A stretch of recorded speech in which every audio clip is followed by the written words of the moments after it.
co-signing on the Bridge Act.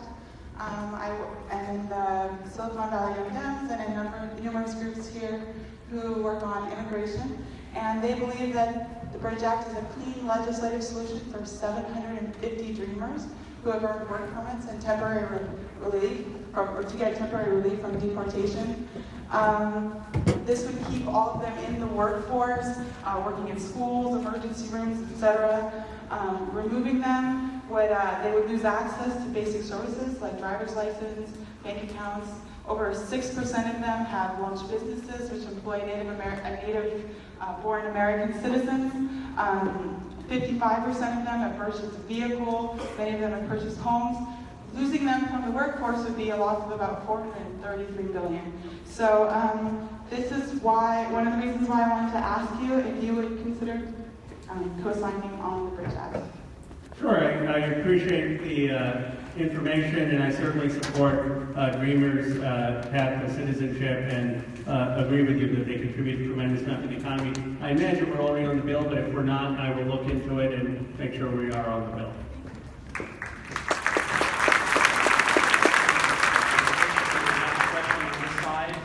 Education. Hi, Congressman Khana.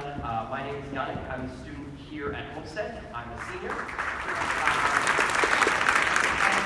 I recently read your article in the San Francisco Chronicle about student wellness. And I saw a lot of your suggestions, but they were all just that. They were just suggestions that didn't really specifically address the issues. We've also been seeing, for example, Secretary Betsy DeVos's complete lack of experience in addressing the issues of proposed budget cuts to the Department of Education. So in light of all of these things, what steps will you take to ease the stress involved in the college admissions process and ensure that the most amount of students can graduate from college debt-free, ultimately protecting public school students, such as myself?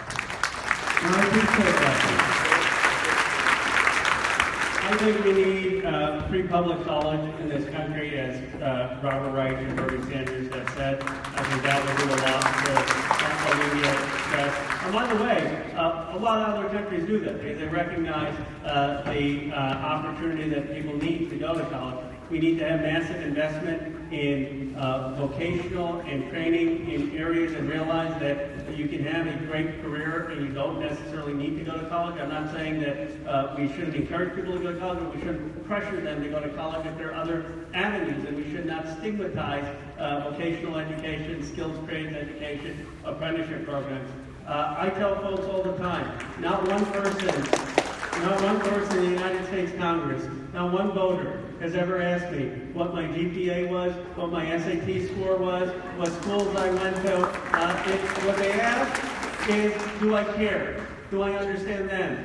Will I work in a team environment? Will I stand up for my convictions? Will I take risks?